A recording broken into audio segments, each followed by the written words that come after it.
Okay, so we're getting started. Now, today we're going to start with counting towards participation in the class. I will show you on Moodle here just a second how that's going to be counted, but that's going to get started today. So a lot of you've got your cameras off.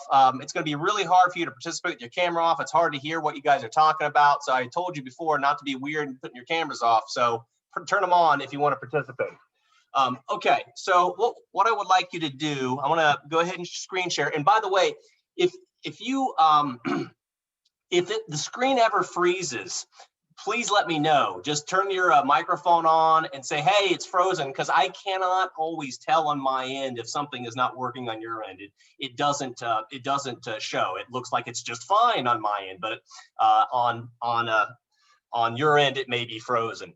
All righty. Okay, so what we're going to do here, I'm going to screen share and make sure that everybody's clear on the attendance, participation stuff.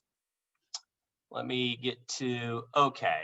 So can people see my screen? Just give me a thumbs up if you can see that Moodle screen. Okay, very good. Thank you very much. Right. So, okay, and this is just for undergraduates, although graduate students, I really do encourage that you participate in today's discussion. We will have opportunity for discussion today. I know last class meeting there wasn't, so I'm not counting from last class meetings, but the way that this will work, if you look at that, you guys will be able to check this and to see if I make any mistakes on this. If I make a mistake, just let me know. I'll take your word for it. If you said something in class, I didn't give you a 2. But the way that it'll work is that I will mark you 0 if you didn't attend, 1 if you attended but did not participate, and then a 2 if you attended class and participated. And so the note underneath there says participating in at least 50% of class meetings prior to week 8 provides those undergraduates the option of not taking the 3rd exam. And so that 3rd exam, if you look through the course schedule, you'll notice when we get past, we get into week 8, we're going to start doing SPSS exercises. And so that 3rd exam is going to be all SPSS exercises. And so if you want to avoid doing that, then you want to participate early on, and that's the way it'll go. You still should be participating to some degree in the course, even if you're not trying to get out of that 3rd exam, because it does count towards your grade. It's 2 letter grades for you undergraduates. So it's really important, you guys, that for your own professional development, you get very comfortable in your skin communicating with other people in a productive way, in a constructive way. It's just one of these things that they don't necessarily say that this is what you're going to learn when you're at college, but really a lot of becoming a professional person is getting used to just sharing your opinions, being confident about it, not worrying so much if you don't say something just perfectly, or if something you say, realize you misspoke. I make mistakes all the time, and you just got to get used to it and sort of get over the anxiety of feeling maybe that you're not an expert on this stuff. You guys are not experts on this. It's your first exposure, many of you, to anything research related seriously. So it's okay if you say something that sounds very amateurish. I would expect that from you, but I do expect, though, that you try your best to respond to some of my questions, no matter how perturbed you might be by them, to try your best to do that, because that's where I think the class will become interesting, because this class it's research methods, and so it's going to be something where you're going to have to kind of get into the details of this stuff to really appreciate it, and that helps. Well, the process is helped along when you're participating in the discussion. All righty, so that's that. Are there any questions about any of that, or what's coming up so far? Anything whatsoever?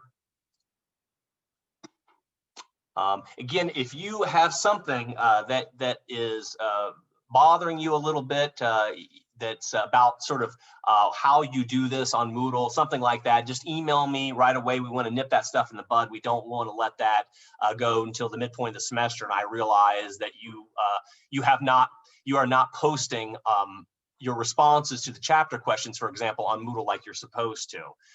Every once in a while, I find this weird situation where some student in class looks like they're getting straight A's, and I realize that they were never posting where they were supposed to post, and it looks like now they're going to get a C in the class. And I usually can compensate for that. I can do something for them, but just make sure that you're doing that.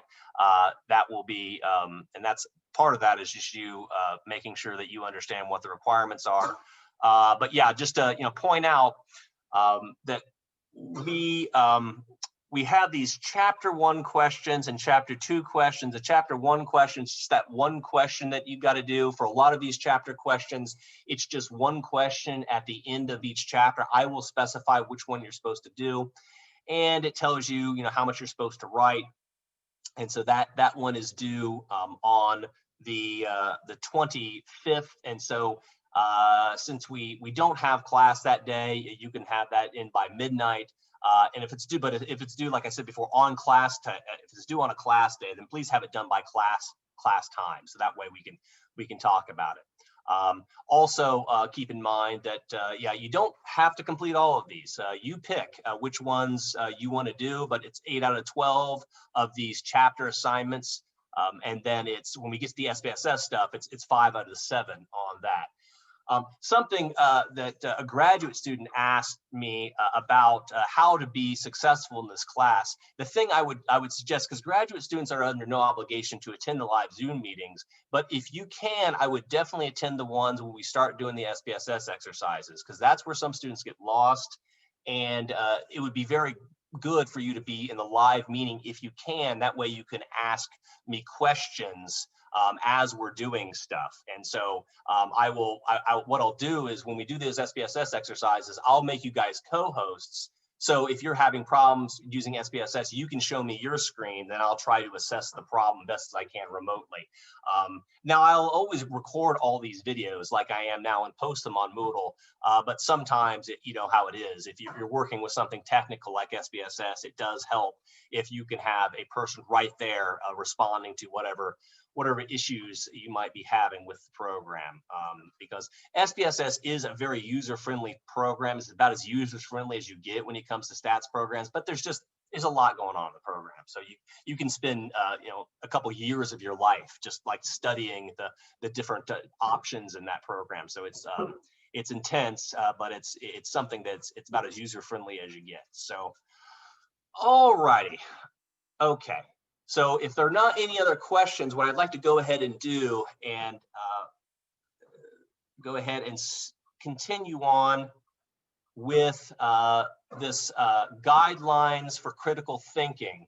Now, can people see my screen? They should. Okay, some people are shaking their heads yes, so good. Okay, so what we'll do, I'll start from the current slide here. So yeah, we went through many of these, I think all of these on the slide, last class meeting. And so I'm not going to go through them again. A lot of these are discussed in greater detail in that chapter from the Carl Sagan book called The Baloney Detection Kit. And a lot of that it's kind of like sussing out BS. Like, is there something really going on here? Or are people committing some of these errors in logic, these logical fallacies, what they're sometimes called? So a classic one that we ended up ending the class on last time was confusing correlation with causation. So it is typical for people who are more liberal leaning to see a correlation between poverty and crime and think that therefore poverty is what causes crime. So we need all these social programs to alleviate poverty, and that way we'll get rid of crime. Well, there might be something to a connection between poverty and crime, but other evidence suggests it's not causal. Likewise, conservatives, I don't have this mentioned, but conservatives tend to be, or traditionally have been guilty of thinking that drug use causes predatory crime. Like if you use drugs, then you're going to be out robbing, raping, and murdering. And likewise, there's a strong correlation between especially heavy drug use and predatory crime, but there are so many more people that use illegal drugs and don't do anything like that it must not be causal. There may be some other third factor that's causing both, that some people may have genetic differences. There might be psychological differences that make people react poorly to drugs, but also react poorly towards incentives to crime. That is, they take the bait and they commit crime. They also cannot use drugs and alcohol in any sort of responsible way. And so whenever we see a correlation between two things, which is easy to find statistically, we don't want to automatically assume that one is causing the other. All we can do, we can safely assume that the two are linked some way, but they may be linked through some third unseen force that we're not really considering. And sometimes it's easy, it's obvious to know that that can't be a direct causal relationship, but other times it's not so obvious, like a connection between drug use and predatory crime, or poverty and predatory crime, and people's sort of weaknesses towards falling victim of these basic errors in logic tend to often track closely with their political persuasion. So their political orientation tends to make them vulnerable toward believing certain things. So so we want to be aware of that. Okay. So this next slide continues on with this guidelines for critical thinking and the so-called tools of the baloney detection kit that Carl Sagan talks about in his book from the chapter on the baloney detection kit. And so one of the major hallmarks of science is that we have independent confirmation of the facts, that there should be data, that it doesn't matter what your gender is, what your skin color is, what your sexual orientation is. The data is the data.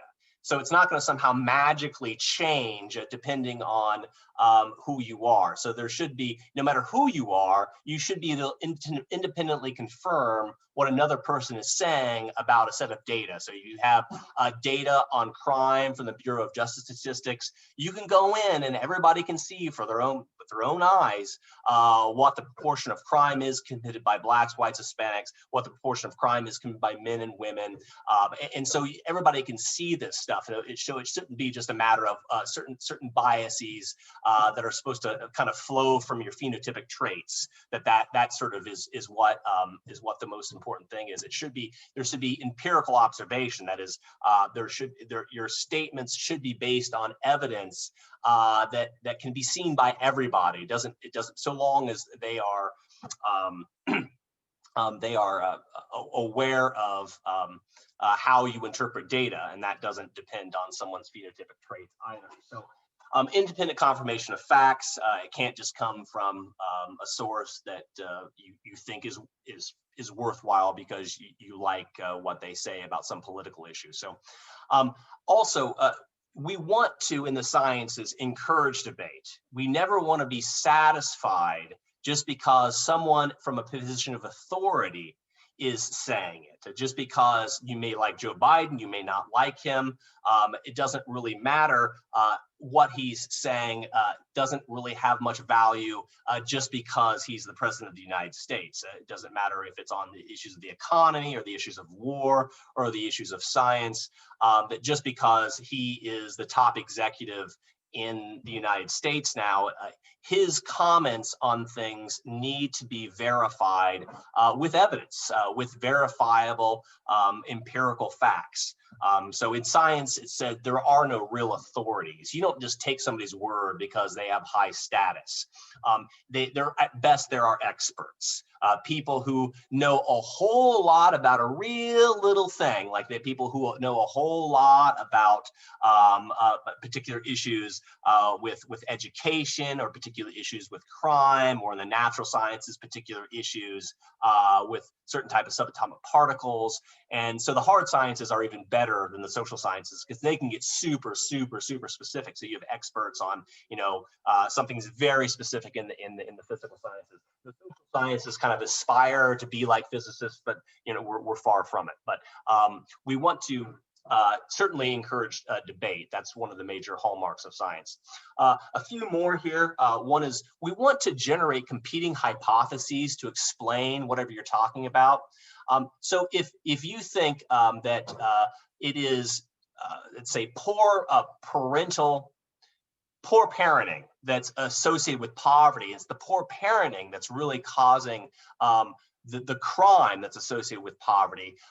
What you want to do is not only test that possible explanation of why there's a link between poverty and crime, but you also want to test other equally reasonable hypotheses against that, that you might find that really a lot of parents that are living below the poverty line are trying their darndest to try to keep their kids away from trouble. So it's not, maybe that's not really the explanatory variable. It may be exposure to lots of unruly peers. And it's sort of like this exposure to the peer group that really is explaining, like the gangs and all the kind of stuff that you hear about a lot in more of the inner city areas, that's really what's doing it. Like the parents are not doing anything more, any more than, or any more, any less than what middle class parents are doing. It may be something about the peer group and or problems with just weak institutions, school systems that are filled with corrupt administrators and stuff like that. So it may not be, we may not be able to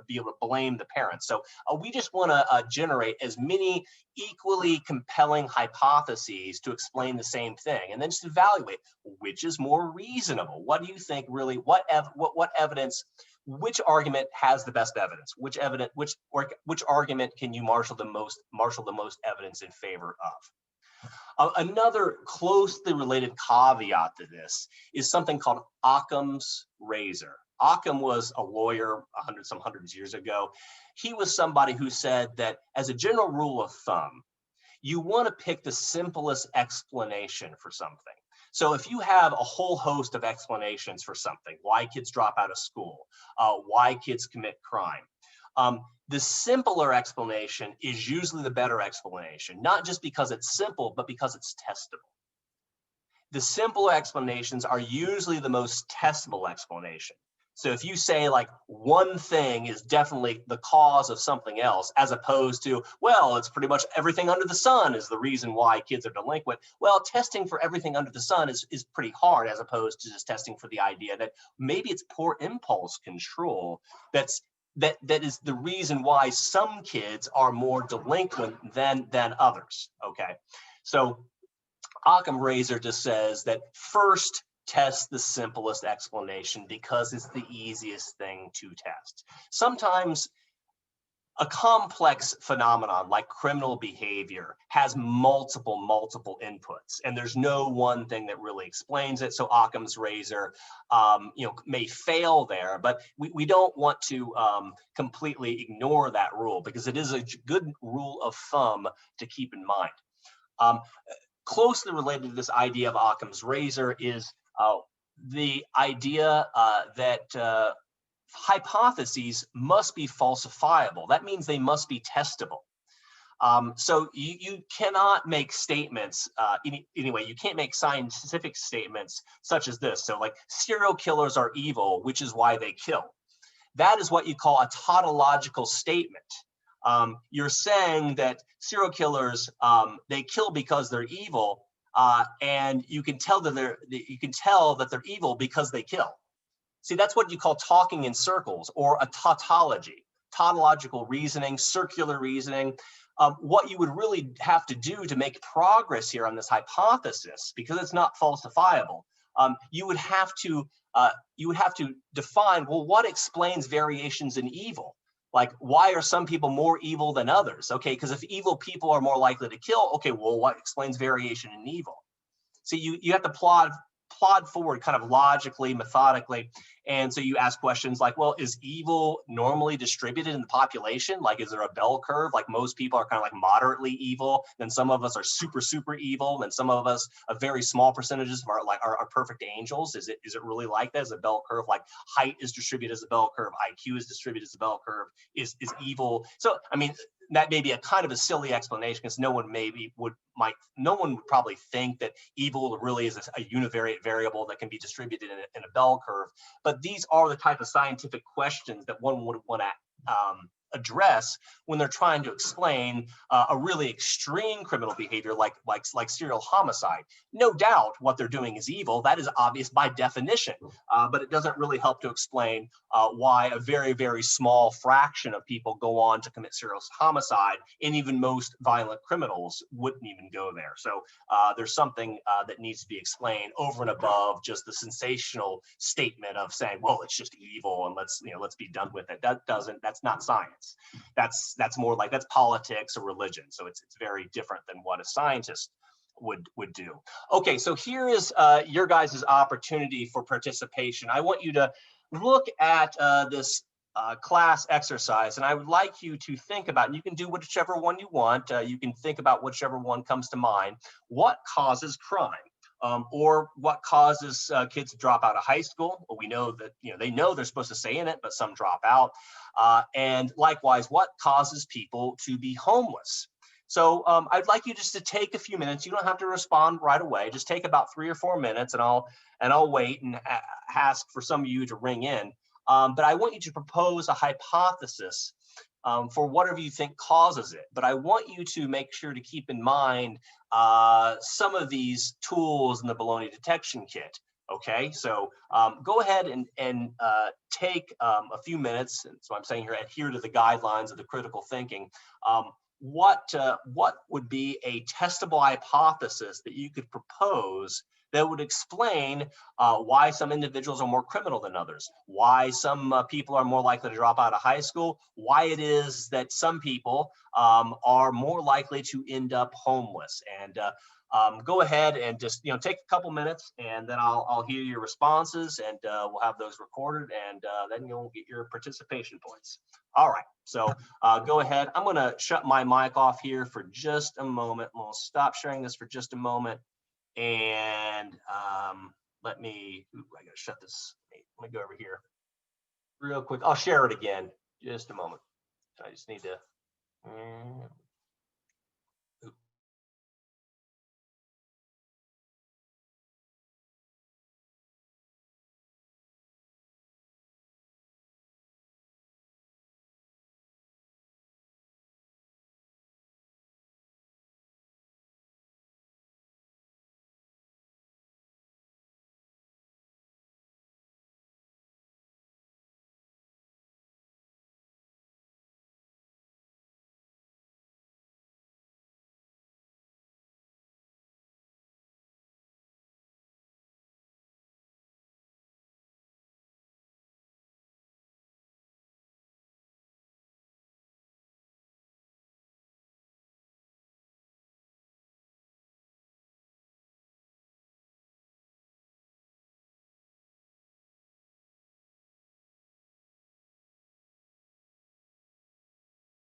Okay, yeah, just a couple more minutes. And somebody's in the chat. Let's see. Yeah, Rosanna, you can type your responses. It is more helpful though if you share them in class. Oh, okay. All right, I got you. Okay, it's okay for this time, but just yeah, just I was being asked by someone if they could type the responses. It is much more helpful. It's easier for me just to say what they are so everybody can hear them. I try to multitask when I'm doing this. I'm checking emails. I'm checking the chat. I'm trying to check my own brain to stay on task. But yeah, occasionally it's okay if you type them in, but it's easier for everybody, I think, if you just say them out loud. So Okay.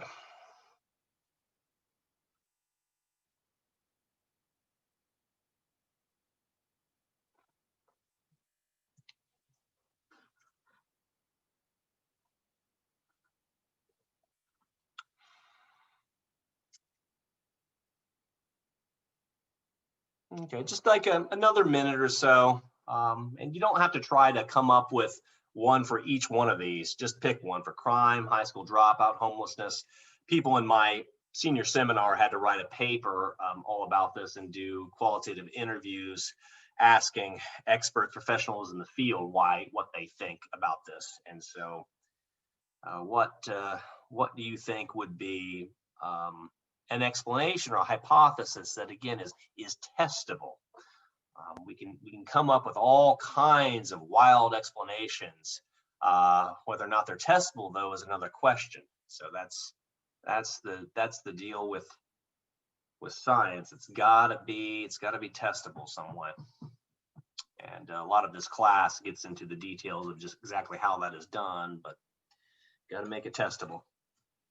I have one if you're ready to start. Okay, yeah. Jared, yeah, go ahead, please. Thank you. All right, so I included drop out of high school and crime in mind. So I just thought of when an individual drops out of high school, they are more likely to turn to a life of crime than someone who may have not dropped out of high school. Okay, so you're connecting the two, high school dropout and turn into crime, which I think we definitely could find a correlation for that, right? We would find that among people who drop out of high school, there's a higher proportion of them with a criminal record as opposed to those students who did not drop out of high school, right? We would find that connection, and so that is one way to test it. We would certainly want to at least, at minimum, find that. That doesn't necessarily say that high school dropout is the cause of crime, but it certainly at least meets the minimum requirement of there being a correlation between the two. Okay. All right, we got one coming in from a chat. Let's see if we got. Okay, so we've got one from Samantha. So you've got people who abuse drugs are more likely to be homeless. Now that again could be testable if we would be able to survey drug use and survey people's living conditions, and then you could see if people who use drugs or use drugs a lot are more likely to be homeless.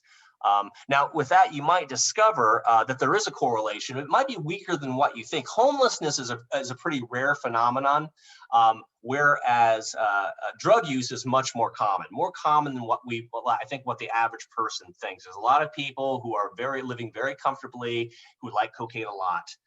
And so there is a lot of exceptions to that, where one might then say, well, okay, I think we have a partial explanation of homelessness, but it's not sufficient, or is it really a necessary condition to be homeless? Rosanna, I think you said you had your hand up. So personally, from like how I know my background, I've had people who are high school dropouts. So I want to say that where they're from, their environment, their family, and their emotional trauma is all different possibilities for why people might drop out of high school. Okay. So I think one thing there that you mentioned, just to pick out one of the variables that could impact the likelihood of high school dropout could be experiences of emotional trauma. So the task then of the social researcher would be to come up with some reliable, valid way of measuring emotional trauma.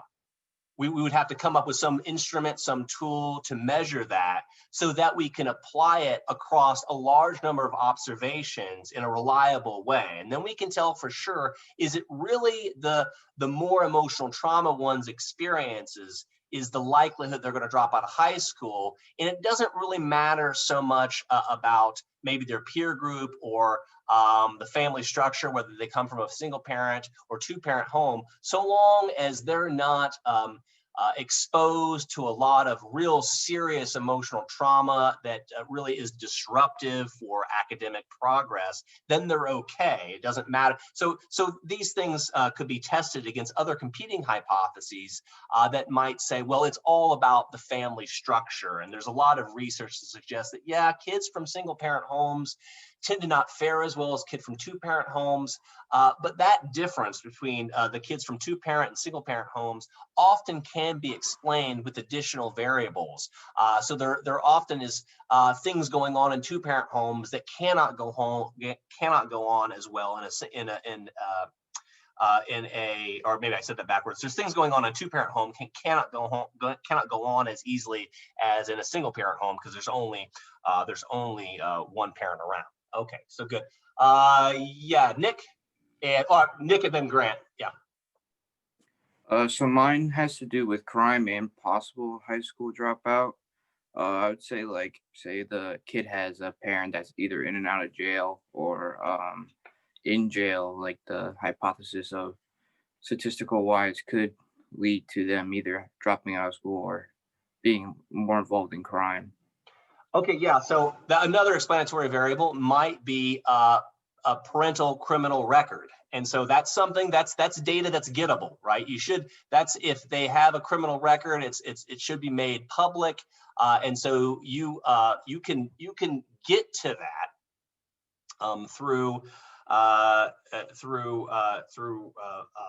either a direct survey, or you can look at arrest records and identify the parents. If they're arrested as adults, you'll put their name. You can find that if you have access to the arrest data, and so you could test that empirically to see whether or not a parental criminal activity, people's parents being involved in crime themselves, if that's the thing that really matters the most.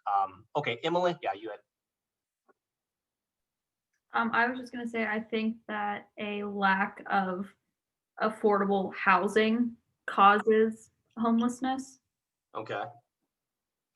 So for that, what would you, I guess, how would you test that?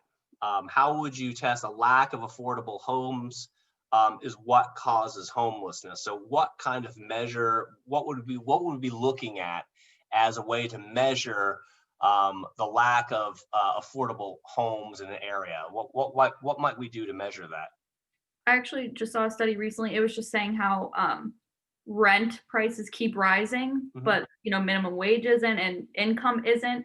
So people aren't able to afford, even the cheapest of rent now because people just aren't making enough, and that might leave people, especially like families, out on the streets.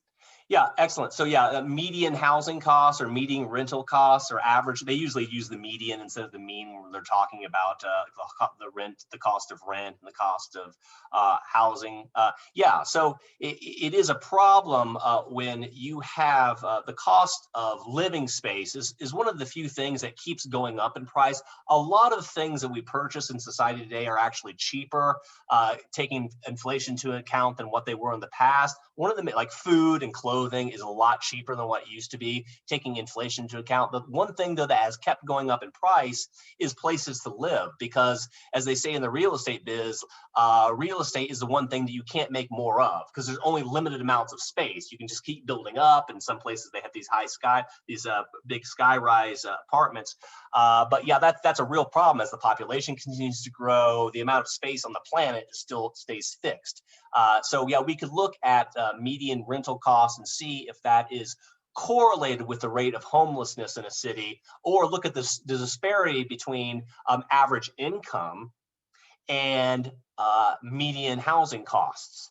And the bigger that disparity, the greater the difference between those two things, the higher the rate of homelessness that we should find, right? That's what we should find. Interesting enough, because Emily brought this up, there has been big errors, though, made in trying to correct this, because in the past, in a lot of cities, what they did to try to create more affordable homes is they would fix the price of rent on apartments, and it backfired. Can anybody guess how that backfired? It actually caused the number of affordable places to decline. by fixing the cost at a fixed rate so it didn't fluctuate with market forces? Anybody know why you don't want to do that as the strategy? It's not that this is not a problem. It's just you don't want to do that as a strategy. You might can think of why you don't want to fix prices, why it ends up causing more homelessness and not less. It's because if you fix prices, then developers are less likely to want to build more apartments because they're not going to be able to make as much money. So they just go to other places that don't have the fixed rent laws. And so that's been a disaster in cities. There's lots of studies on this. We don't want to be in the business of fixing rent at a certain level because that discourages developers to come in. Because like, why would I do it? I'm not going to make as much money. I can't even afford to build here because I'm not going to be able to get my money back because the rent is being set at an arbitrary level that doesn't fit with market forces because I got all these other people that are glad to give me more money to live in my apartments that I'm building. So that's just a caveat to that. But other explanations. Yeah, Grant. I was going to say poverty and high school dropout because I've personally heard a lot of stories of kids who they come from poverty or their parents are either in and out of jail or they just need to help support their family in one way or another. They might live in a bad neighborhood or whatever, and they have to drop out of school. And that either leads to them just not getting an education or falling into crime because that's their neighborhood and that's just what they're expected to do. And sometimes in my paper that I wrote for Senior Sem, it was even to stay safe in their neighborhood, they would just have to join organized crime because that was just what they had to do. Yeah, so you're making a connection between poverty and high school dropout? Mm-hmm. Yeah, and so it's certainly the case that there is a higher rate of high school dropout among kids that live below the poverty line, and we wonder exactly why that might be. Some folks might say that it is a result of them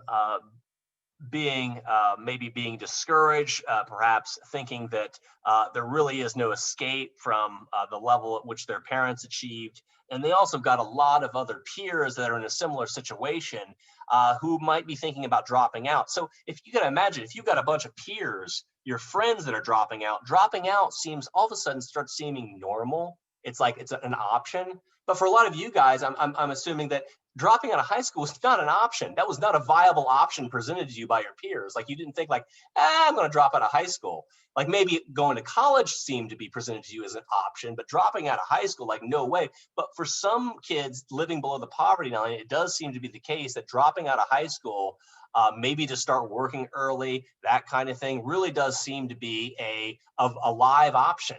And for a lot of people that come from backgrounds where their parents are both educated, they both went to college, that's just unthinkable. You would never do that, but it's very much a thinkable thing if you have other peers doing that. Can anybody think of a competing explanation as to why poverty and high school dropout might be correlated? One that may be a little bit more controversial. Why is it that might be the case that their parents are living below the poverty line, they don't do so well in school and they drop out? Anybody have any explanations? This is where we want to test equally plausible alternative explanations, no matter how taboo or how sort of politically incorrect they might sound. We don't want to not explore alternative explanations. Anybody venture a guess as to what I might be getting at? Would maybe looking at like single parent households affect dropout rates as well, just because of like a lack of a support system? Yeah, that was not the one I was thinking of, but yeah, that's correct. That there's certainly, it may not be, you might find that the income level is not as important as it is whether or not the kid was raised in a two-parent home, especially the high rates of single mother households in low income areas. The kids from these backgrounds just do not fare as well. So it may be that, especially for boys, it seems that boys really need their fathers. It's really a struggle for young boys to sort of make it in the world if they don't have a strong male role model to follow. Because the stuff we do in school does not come to us naturally. This is kind of hard, it's hard work to get a young kid interested in how to read and to do algebra and things. And so it's really tough. Mothers may be trying as best as they can, but without that male role model around, especially young boys, will have a real problem with this. So it might be, well, don't have kids out of wedlock. I mean, that's one of these politically incorrect things to say, that we like, well, we can't judge, but that seems to be another factor in addition to the peer groups and the sort of just being, the rent, as what Emily was pointing out, that the rent is just too damn high. I mean, yeah, those are real things too. But there's also this issue of single parent homes. The other one I was thinking, perhaps even more controversial than single parent homes, is the issue of intelligence, of IQ, which is a real thing. It's not, psychologists are not hallucinating. It really does exist, and it varies in the population. And that people living below the poverty line are more likely to have an IQ below 85. And if you have an IQ below 85, the chances that your kids are going to have an IQ that's lower than that's around that range is pretty good, because there's a big genetic component to IQ. And the chances that you're going to do bad in school are also pretty high. And so you can imagine a kid that's just struggling to read, struggling to do the most basic math. They just may freaking hate school, and they want to succeed. They just can't do it. And so they end up dropping out. And so that's another one of these things that we have to consider. And that one's real controversial. That's one that goes way back to this book called The Bell Curve that came out in the mid-1990s, published by Herrnstein and Murray. And they continue to take crap for that. But it's one of these things that empirically verified that, intelligence matters. There's a genetic component to it. And some people just don't, it's not like it's their fault. They can't determine you can't determine who your parents are, right? It's not like it's their fault. So we can't blame them for having substandard IQ, but it's one of these things that drives both poverty rates, that people who drop out of high school are going to probably more likely end up in poverty, so you got that stuff going on. Okay, any other suggestions, any of the things that we would like to point out with this? I had a hypothesis. Yeah, Anthony, go ahead. I was just thinking about economic instability. So Okay. I was thinking individuals who are facing economic instability are probably more likely to resort to crime than those who aren't living in similar situations. Yeah, that's good. There's this idea that if someone has stakes in conformity, if you have something to lose, if you have status in a legitimate job, then you are going to have a strong disincentive to engage in any kind of risky behavior that might cause you to lose that. But if you've got nothing to lose, people that have nothing to lose are very dangerous, because they don't have they don't have a load weighing them down. There's an old philosophy that says that you need a load, you need a discipline, you need something to weigh you down.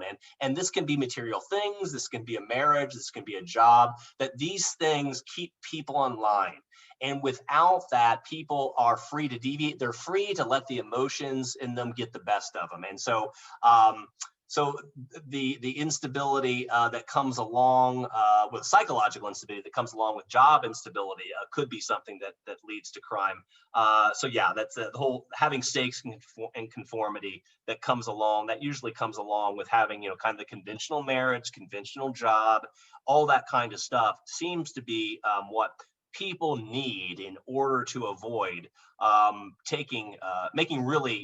doing really high risk things, because if you have a lot to lose, then unnecessary silly criminal risks are not an option. You're gonna be like, maybe I'll rob somebody. Maybe I'll try to sell drugs on the side to make. You're not going to do that if you have a legitimate job and a stable relationship and things. This all comes from the social control perspective of crime that says that we shouldn't be asking why people are criminal. We should be asking why people are non-criminal, why people are conformists. It's conformity that needs to be explained, because without these stakes in conformity, a lot of us would be a lot more criminal than what we are right now. It's only because we are engaged in things like college and we have job prospects. That's the reason why we're not bad. That it's not like we're more morally superior than people who are in jail, even though their acts may be degradable or deplorable. It's there's something to be said about this idea of having stakes in conformity. Okay, great. All right, anything else, folks? Because that was good. So yeah, we want to and for all of these things that we said, that we always want to make sure that we can actually measure these things, that we're considering alternative hypotheses, that we're not shying away from very reasonable hypotheses that happen to be politically incorrect because of the zeitgeist, whatever is going on in the culture at the time, because the culture will vary. But that if something is really causing something, then we want to be we want to have a pursuit of the truth, even if it's a very unpopular explanation as to what is causing what. Okay, great. Let me get out of this. So we got one more here. Let me see if somebody has something else. Okay, no, I think we got everybody in. I think we got everybody in. All right. Let me. Okay, we got the second chapter deals really. It's a lengthier chapter, and it gets into the meat of the issue of. Let me enable this. Okay, now let me see. Okay, can you see my screen? It should say human inquiry at the top of it. Okay, yeah, I got people shaking their head. Yes. So this chapter 2 is a chapter that gets into this idea of ways of knowing, how we know what we know. The study of knowledge, epistemology is the fancy title for it. It talks at the beginning of the chapter about a lot of different social theories, and I'm not going to get into the details of any one of those particular sociological theories. You can go ahead and review those. But I'm going to highlight one theory in criminology that is fairly popular, and we'll see how a theory should work. Even if you think it's an unsatisfying explanation of crime, it's still a good theory in the sense that it's a testable theory. But first, we want to talk about some pre-scientific or non-scientific ways of knowing things. Now, one of the ways that we would know things, at least traditionally, was through cultural influences or cultural ways of knowing. So this is the idea that religious values dictate reality. Secular superstitions, idea that fate or luck is what's determining outcomes, and just sentimentality, feeling a certain emotional connection towards a particular worldview or a way of viewing things. And this is heavily, and we're all of us are guilty of this, of being influenced by the culture in which we were brought up. And so we can't help but sometimes be vulnerable to some of these traditional ways of knowing, these cultural influences. Now, this is not in any way equal to scientific ways of knowing. Sometimes, especially in the humanities, professors will talk as if one way of knowing is equal to the scientific way of knowing. It is not. It's not the same. It's not equal. It's not even the same ballpark. It's just been around for a long time to think about ways that view things through a religious lens, especially. That's been around for a long time. And you might think, well, I'm a child of the Enlightenment. I'm not going to be victim to that kind of way of thinking. But because you're brought up in the United States, there are going to be ways that you think about things that influence you and bias you, and you may not even be aware of it. So just be aware that there's always sort of culture flowing through you, that you're a byproduct of that, and you might have biases that just reflect your culture, and it's not. It doesn't really mean that you're more right than someone else, especially if you're just arguing based on cultural differences, cultural background. Influencing your way of thinking. Another way of knowing is through authority. And remember, this is one that I've talked about before, that there really are no real authorities in science. There are only experts. And so this is the idea that status validates the source of knowledge. Well, you can trust him or her because she is so-and-so of so-and-so. And never mind the fact that they're talking out the rear about something they really don't know anything about. Not really. I mean, politicians are guilty of this like every day. They will make very sort of simplistic yet emotionally appealing statements about the economy, and they're not economists. They'll make statements about science and they're not scientists, or you name it. That this will happen a lot, but because they're, I don't know, they're semi-attractive and have a nice Birch Brothers suit on, you think for some reason, hey, I trust that guy, or hey, I trust her. I like her shade of lipstick. I mean, of course, when we say it like that, it's ridiculous, and we know that we shouldn't be doing that. But we're very vulnerable to that kind of thinking. Likewise, political pundits, people who want to argue from the political left or political right, these people can be very convincing, but a lot of them are snake oil salesmen. They know what they're giving you is half truth, half lies, a little bit in between. Likewise, with theologians who may know a lot about the history of a particular religion, but then they start weighing in on issues of the economy or weighing in on issues of science. They really don't know what they're talking about unless they themselves have experience. Now, you can have a theologian that's also trained in physics. I mean, that's historically a lot of monks, were theologians, but also trained in natural sciences, and that's fine. You can be a polymath. I mean, you can be one of these guys that just know a lot about a lot of different things, but you have to have the experience. You have to have the years of formal training in it before you can say that. You can't just, ascend to some high level in some religious order and then be able to say confidently, what the best economic policy is, what the best policy is for education. It doesn't just naturally follow from one status that we should be listening to anything you have to say. Okay, so that's one it's hard to resist, but human beings have a tendency to have a soft spot for authority. We tend to think, for whatever reason, that people with high status somehow have something important to say about issues that they really have no formal experience with. So we have to watch that. Then finally, we get to science. In science, it's all about the evidence. It's all about what can be verified, what is empirically verifiable fact. It does not matter what your status is. It doesn't matter if you're rich, poor, what color of skin you got, who you fancy in the sack with you. Any of that stuff that a lot of people kind of get confused with, like, well, this is coming from a white man. Well, of course she's going to say that. She's an Hispanic female who's gay. All that stuff, we hear a lot of that talk in the media today. All that stuff is an annoying distraction. It doesn't matter. It's all about the facts. It's all about claims that are based in verifiable facts, okay? And then you use theory to interpret the evidence, and then you get more specific. You use hypothesis testing is used to inform theory. That is why science can make progress. If that were not true, we would still be living in the Stone Age. And I think this is plainly obvious when we're talking about technological progress. But it's also true with social progress, that we really are a society that does a better job of not going to war all the time. If you look at any serious analysis of history, that we have made progress on peace. A lot of people have a hard time understanding that because they get news flashes with potential terrorist threats and possible war, rumors of wars and things like that going on.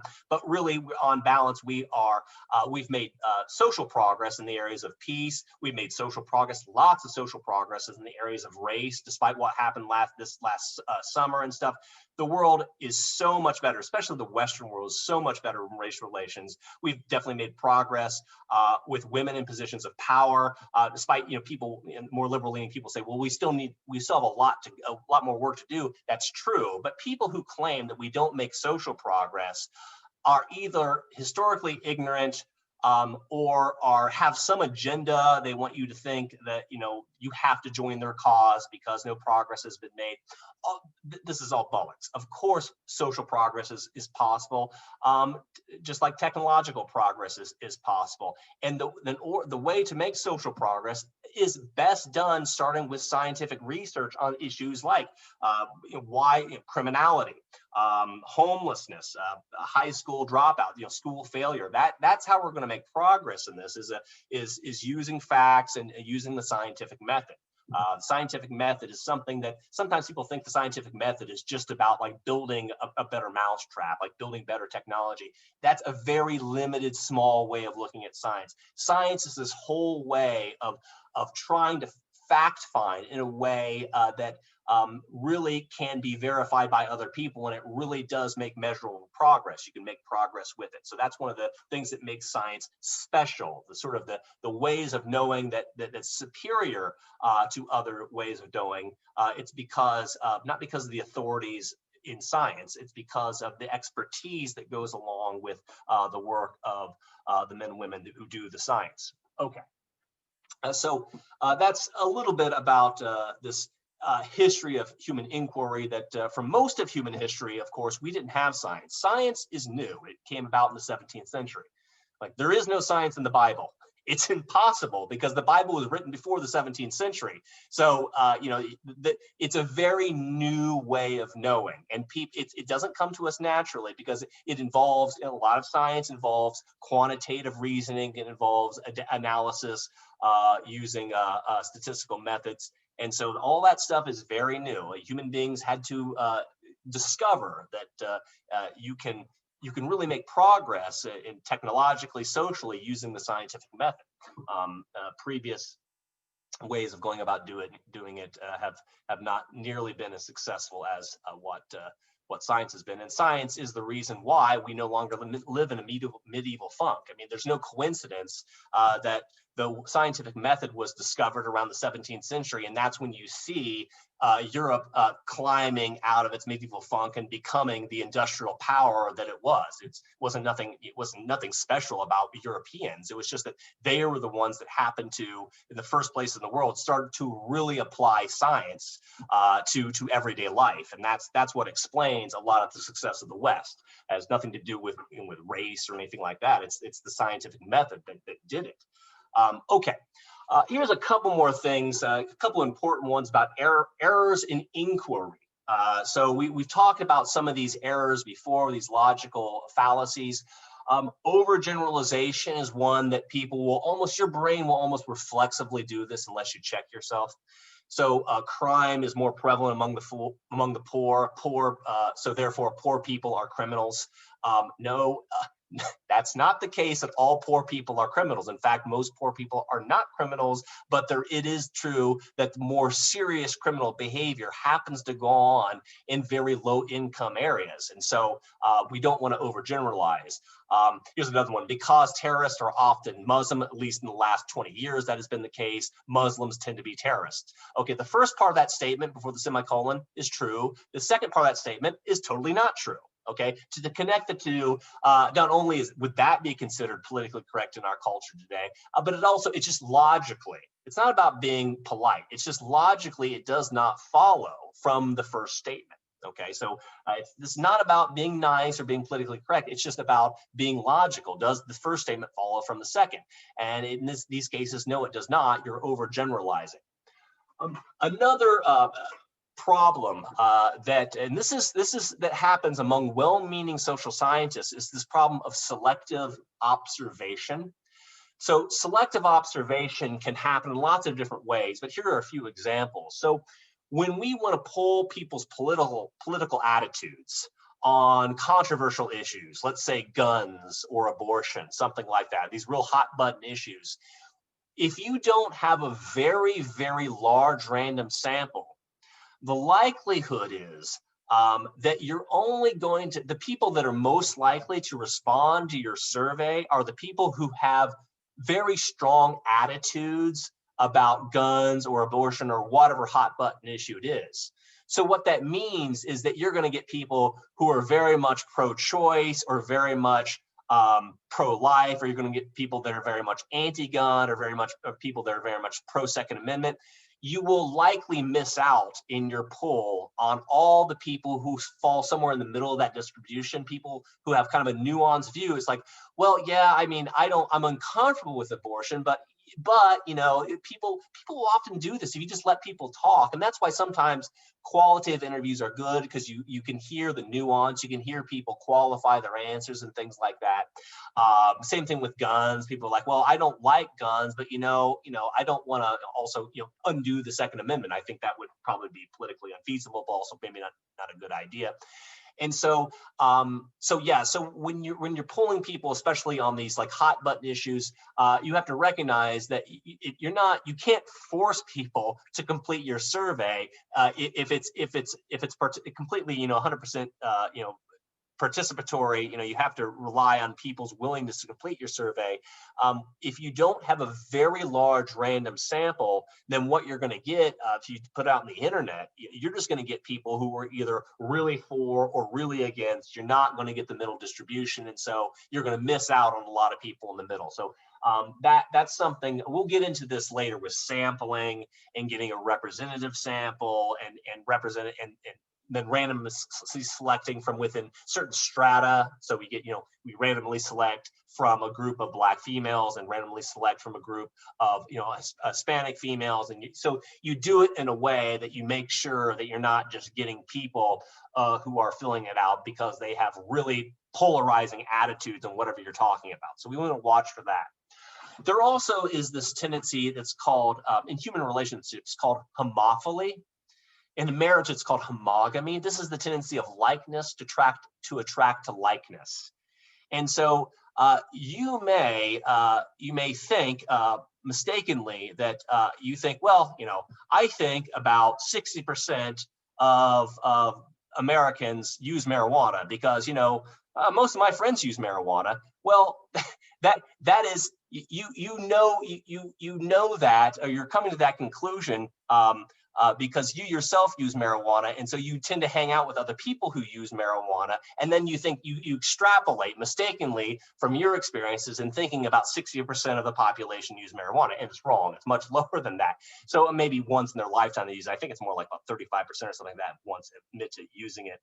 But we have a tendency to attract to likeness. We tend to hang out with people who sometimes look like us, think like us, have the same political attitudes of us, and we can be guilty of kind of being trapped in a social bubble, thinking that everybody sort of thinks like us, and then extrapolating beyond that, making inferences.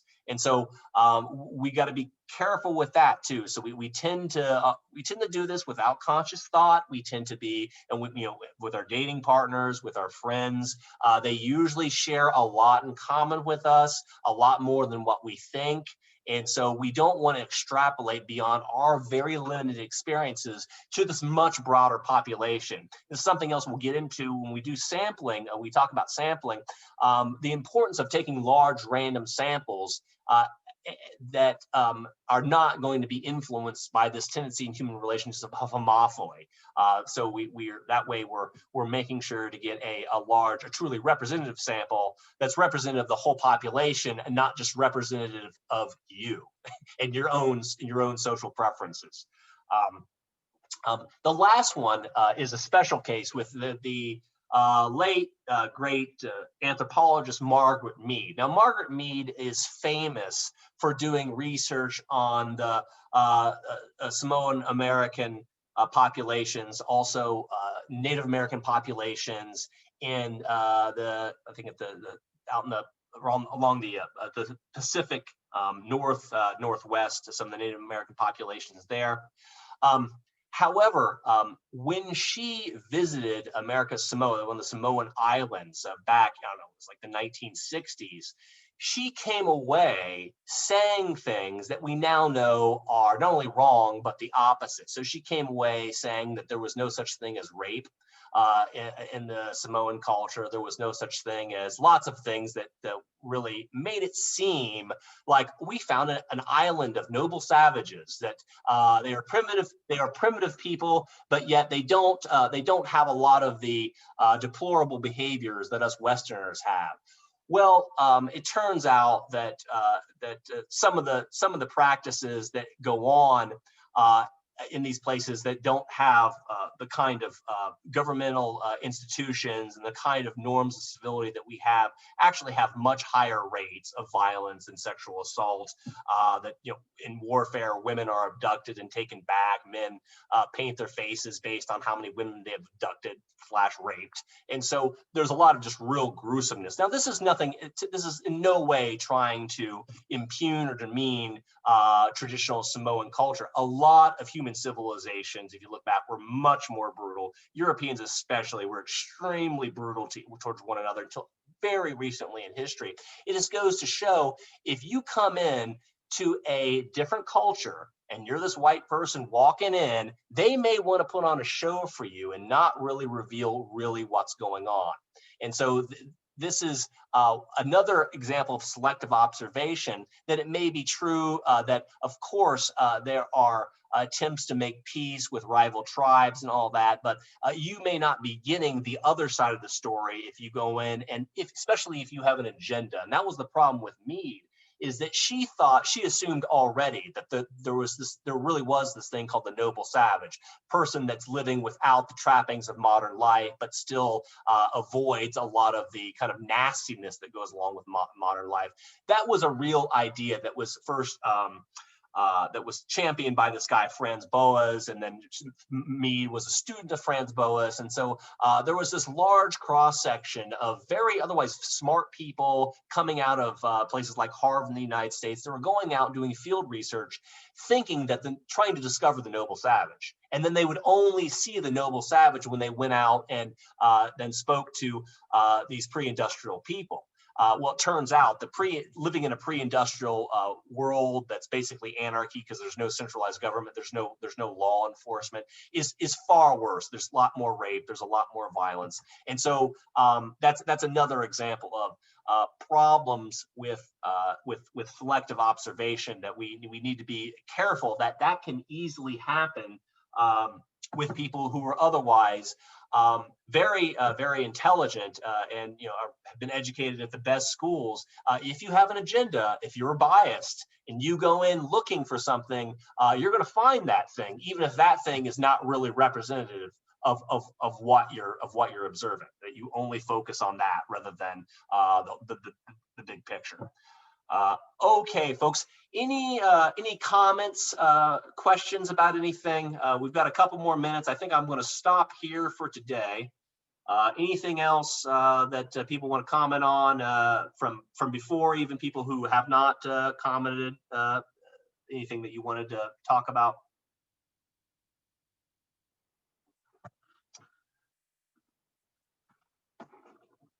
Okay, well, going once, going twice. Okay, very good, folks. I will then see you all on Tuesday next week. Make sure, let's see, on the 25th. Yeah, the 25th by midnight is when that first question should be due. The answer to the question at the end of chapter 1 should be due by the midnight on the 25th. Again, you're not obligated to do that one, but if you're going to do it, then it's due on the 25th. Because I would like to talk about people who did respond to that. I would like to talk about that on the 26th, and then we'll also finish up the stuff from lecture 2. Okay.